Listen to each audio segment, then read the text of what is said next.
আসসালামু আলাইকুম, welcome to cooking channel আর রেসিপি হাউস। আজকে আমি শেয়ার করব পালং শাক দিয়ে চিংড়ি মাছের ঝোল। তো সম্পূর্ণ ভিডিওটি না টেনে দেখতে থাকুন।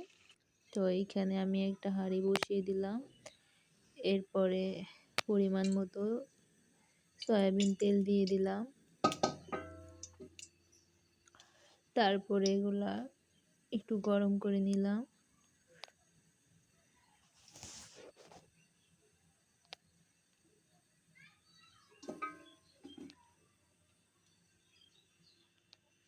এবার এখানে আমি কেটে রাখা পেঁয়াজ কুচি দিয়ে দিলাম, তারপরে এগুলাকে একটু ভেজে নিব।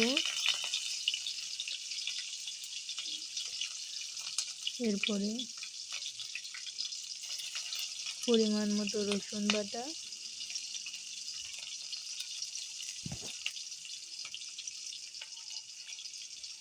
তারপরে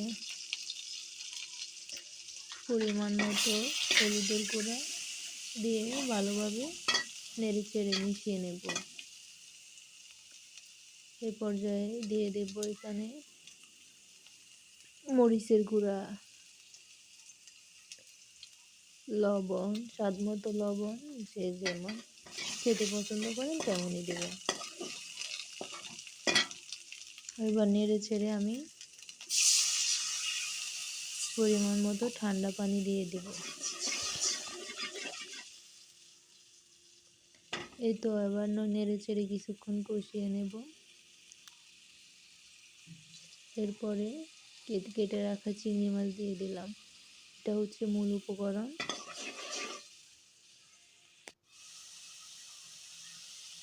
এবার এগুলাকে কষিয়ে নিলাম। এবার কিছু কেটে রাখা আলু দিয়ে দিলাম।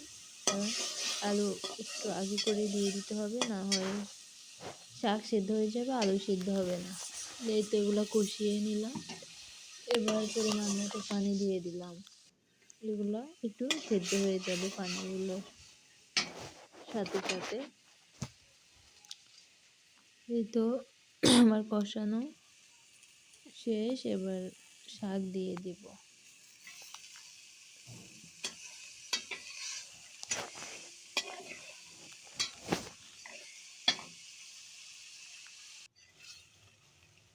এই তো নেড়ে চেড়ে মিশিয়ে নিলাম, দেখতেই পাচ্ছেন।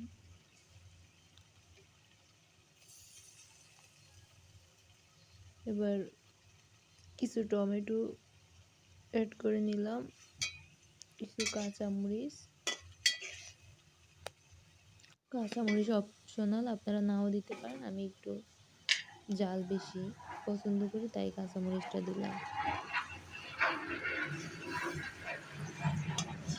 একটু পরিমাণ মতো জল দিয়ে দিলাম।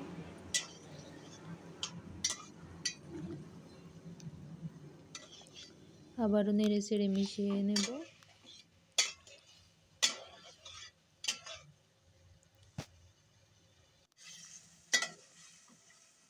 এই তো আমার রান্না শেষ, দেখতেই পাচ্ছেন কালার কত সুন্দর আসছে।